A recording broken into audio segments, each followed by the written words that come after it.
WWE in 2025 has been one of the most iconic, one of the most historic, but also one of the most controversial years in WWE history. From Jey Uso winning the men's Royal Rumble match to John Cena becoming a 17-time world champion, and from Gunther retiring Goldberg to CM Punk finally becoming world heavyweight champion, this has truly been one of the best years that WWE has had in a long time.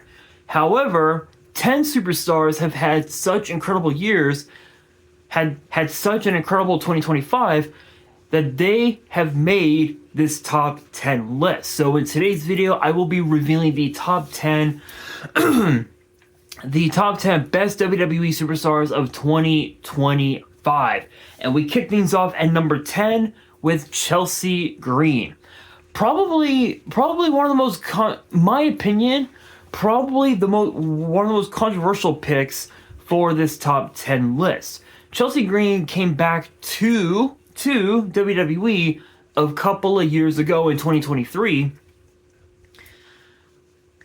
by entering the Women's Royal Rumble match. This would mark her second run as champ in WWE, and since then she had already become tag team champion. She's competed in the women's Money in the Bank ladder match, and now just in 2025 alone, she started 2025 as the Women's United States Champion, and she went on to become AAA Mixed Tag Team Champions alongside All Ego Ethan Page, and is ending 2025 as now a two-time Women's United States Champion.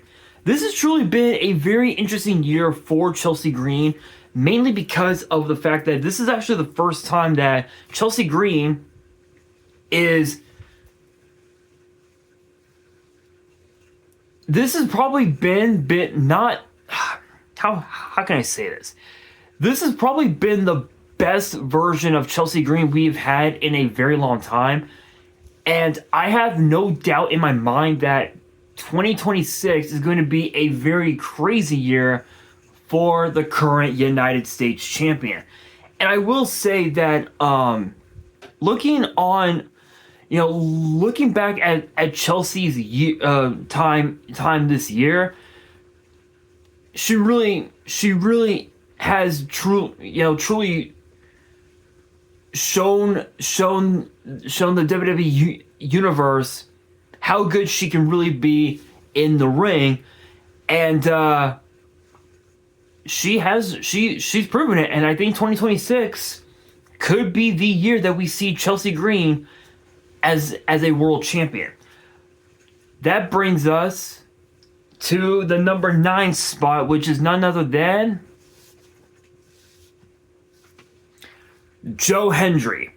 Joe Hendry has made so many appearances on WWE TV this year alone, including making several appearances on NXT this past Friday night on SmackDown on that Miracle on 34th Street fight against The Miz, making an appearance at Saturday night's main event not that long ago, and even having a match at WrestleMania, making Joe Hendry the only person from TNA to walk into WrestleMania as the TNA World Champion.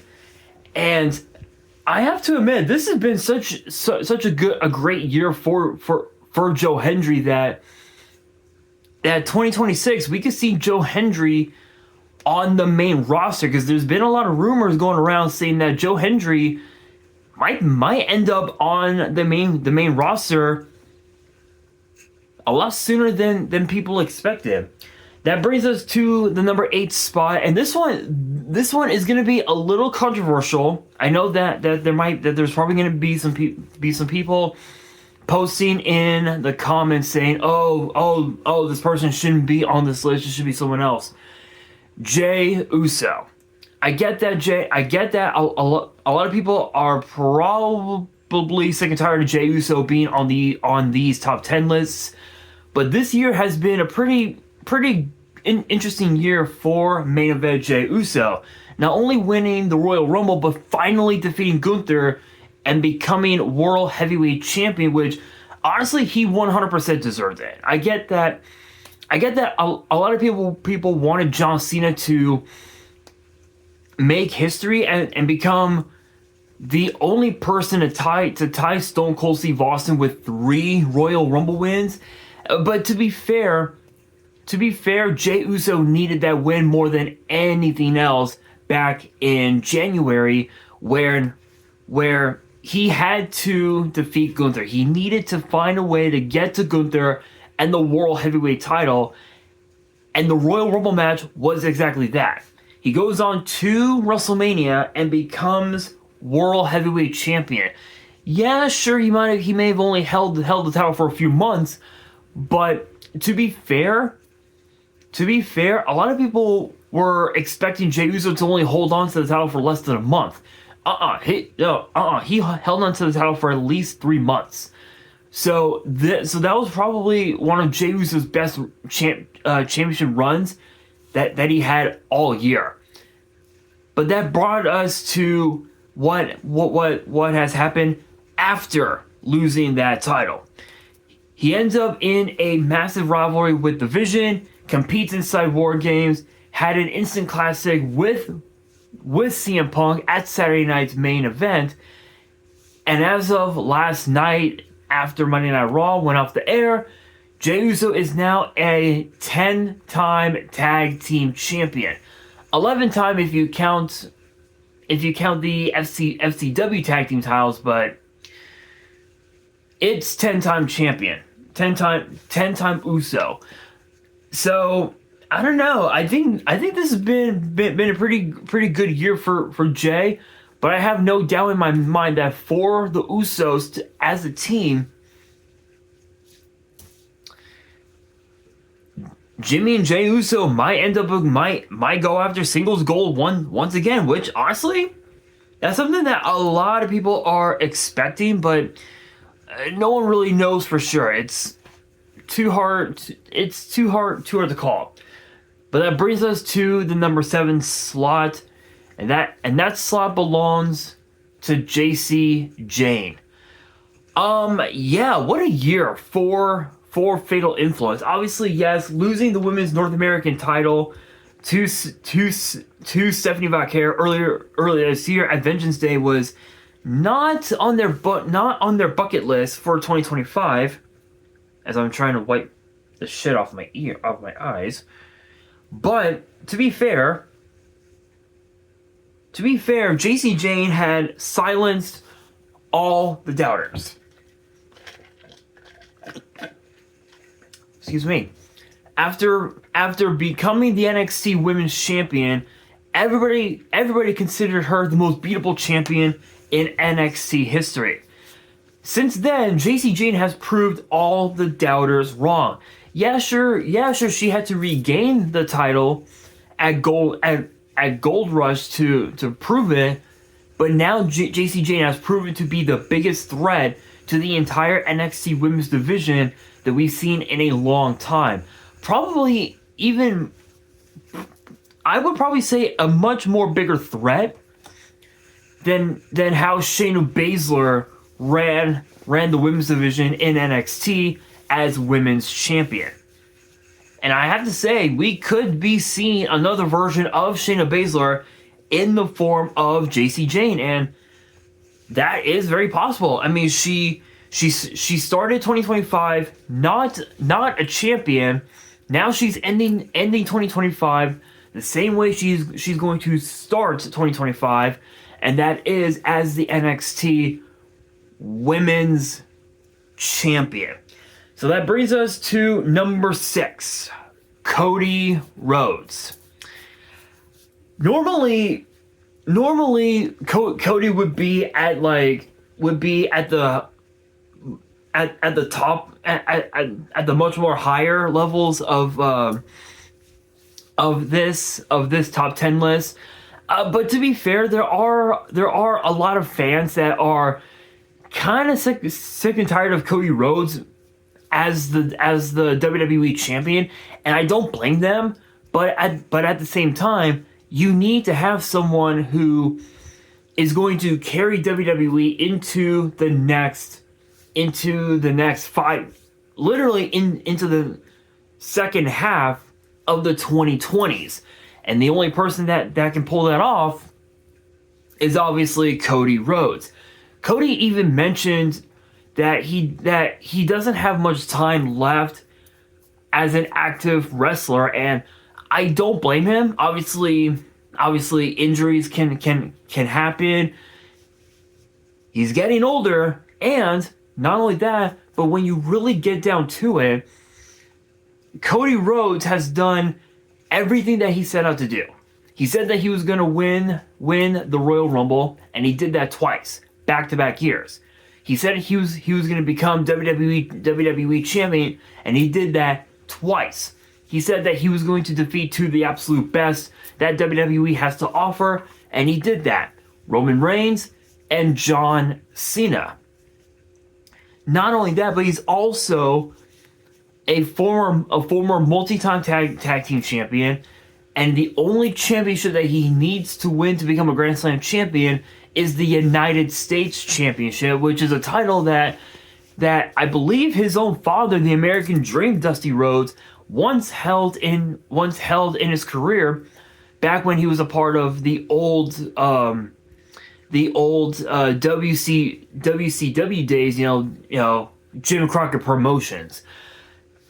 But this year has been pretty chaotic. It's been a little controversial, mainly because of the fact that to get back to the WWE title picture, he had to win the King of the Ring tournament, and he did that. He literally won King of the Ring and went to SummerSlam and challenged the real John Cena for the WWE title. We saw John Cena, the real John Cena back in WWE, and at that moment in time, it may have been a bit too late for Cena to say the very least. But I will say that Cody has had quite the interesting year, but 2026 might not go so well because he now has to deal with 3 stages of hell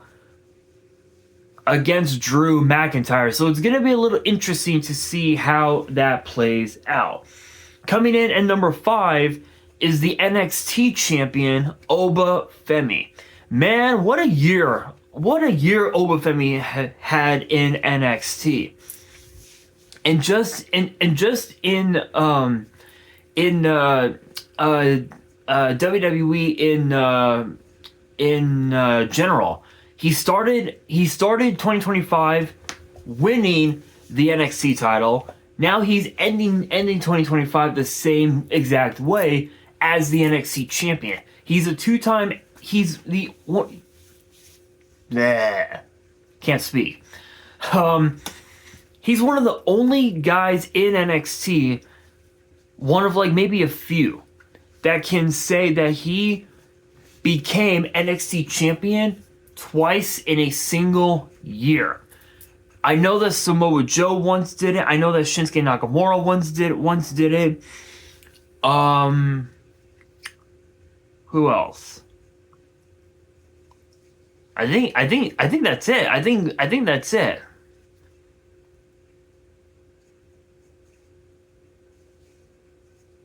Was that it? Oh no. Braun Breaker?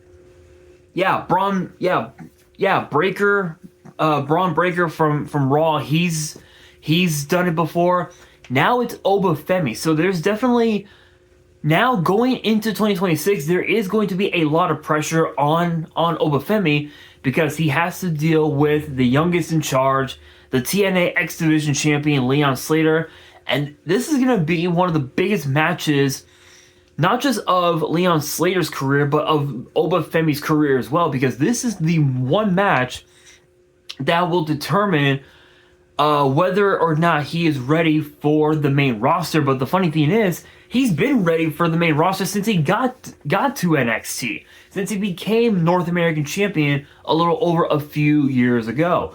And the funny thing is that he made an appearance on SmackDown and challenged Cody Rhodes at Saturday night's main event on John Cena's last night ever. His final match at Saturday night's main event, and Obafemi proved. Obafemi proved that he is indeed ready for the main roster. So we're going to be seeing a lot of Obafemi, on the main roster in 2026. That brings us to the number 4 spot, and that honor belongs to Io Sky. Man, what a year! What a year for Io Sky. Becoming women's world champion, retaining her title at WrestleMania, having an instant classic against Rhea Ripley at Evolution, having another instant classic against both Rhea and Naomi at SummerSlam, against Stephanie Valkyrie at WrestlePalooza, and not only that, but also having that viral moment inside War Games, and now Rhea and Io Sky are going to challenge for the women's tag team titles this upcoming Monday on Raw in Brooklyn. Honestly, 2025 has been such a great year for Io Sky. There really isn't anything bad I can say about it. Honestly, I think we could be looking at a much better version of Io Sky than we saw when she was the WWE Women's Champion back in 2023. So, my opinion, Io Sky definitely is she truly is one of the top female wrestlers in the entire world. But that brings us to the final 3. And these 3 might just shock you. Coming in at number 3, Dominic Mysterio. This dude, I'm being real, like, the fact that, like, how can I explain this? Excuse me. Think about this, right?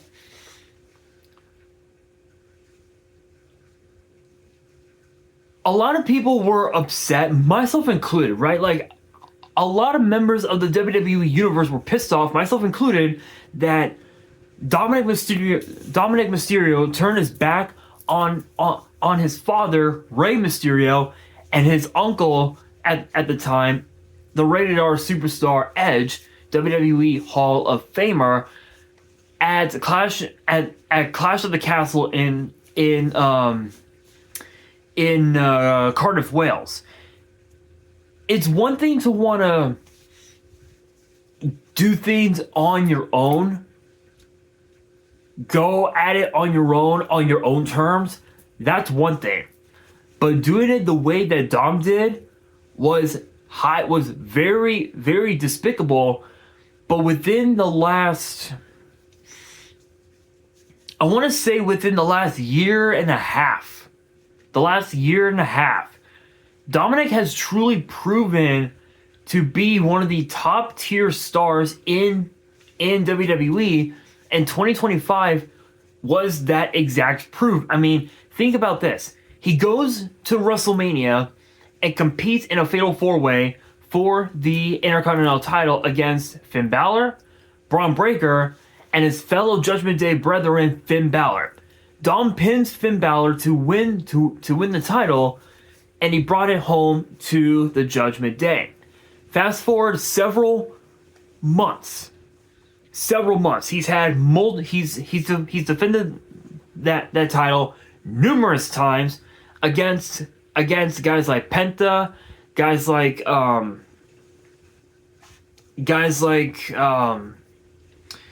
Who else can I name? Guys like Octagon Jr. from AAA. He's even also done the impossible and became AAA Mega Champion by defeating Elio del Vikingo, who is now a heel in AAA. He even went toe to toe with John Cena 1-on-1, and yeah, sure, he may have dropped the title to Cena, but he regained it in his hometown of San Diego at Survivor Series. So he started out 2025 with no gold whatsoever. Now he's going to end 2025 the same way he's going to start 2026, and that is as a double champion. However, he will be out indefinitely with a shoulder injury. However, from what we understand, no surgery is required. But if the physical therapy doesn't go well, obviously he will be needing surgery, and it ain't gonna be pretty. Fans are not gonna be happy about it, and it'll be interesting. It'll be interesting to see who will take the AAA Mega title off of Dom at a later time. But think about this, right? Let me see if I can find it. Use my Fire Stick here.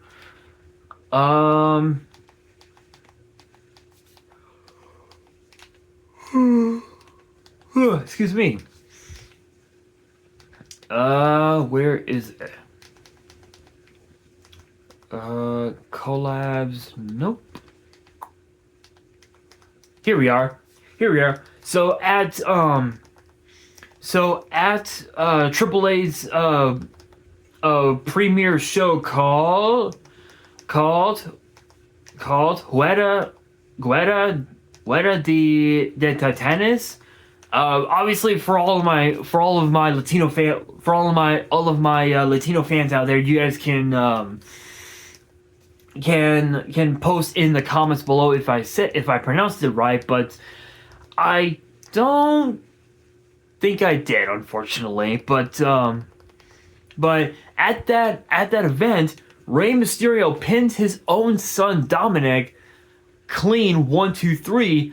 So that now ties into the question of which championship is Rey going to go after? Is he going to go after the Intercontinental title, or is he going to go after the AAA Mega title?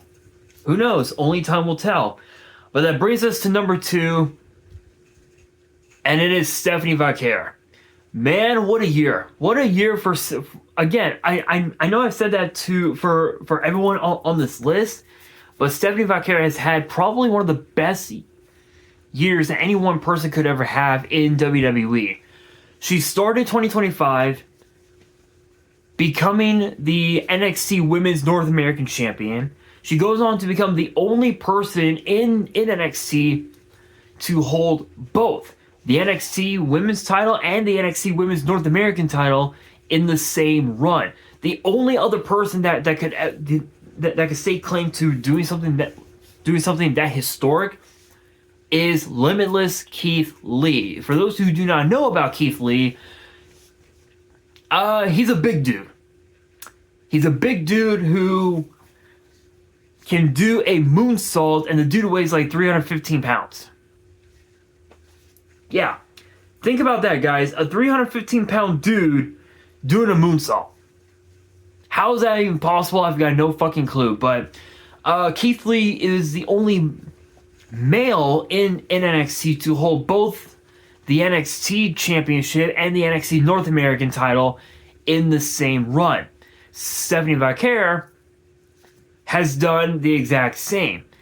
However, for both Lee and Stephanie, they both decided to relinquish the North American title to focus on their world titles in NXT.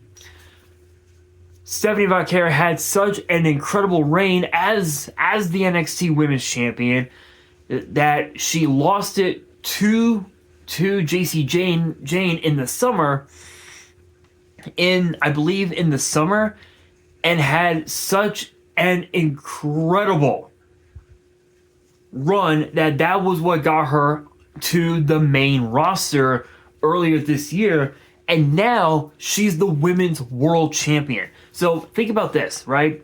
She started 2025 as the NXT Women's North American Champion. Now she's ending 2025 as the Women's World Champion. So there's definitely a lot of promise for Stephanie, and I can definitely see a bright future ahead of her.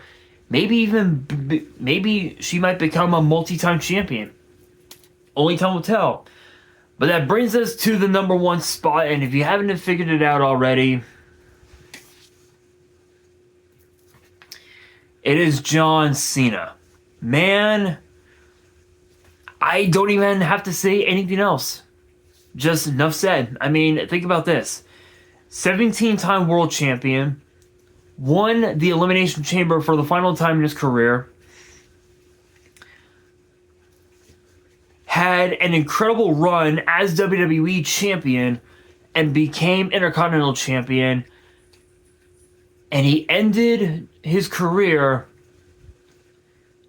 in the only way that I don't think should have ever happened, but it is what it is, and that was tapping out to Gunther. I'm being honest, John Cena truly has had a great 2025,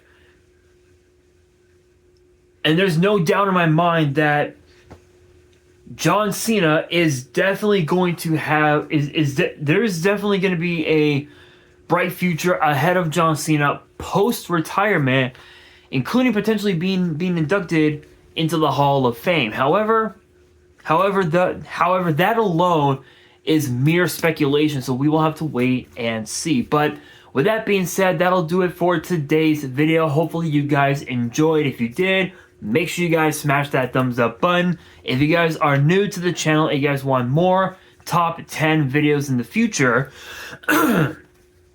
then be sure to subscribe to the channel, turn on the notification bell, and as always, make sure you guys are following me on all of my social media. All of my ads will be in the description below, as will the info to my fan mail. It will also be in the description as well. And on that, this is your boy Nash, signing out.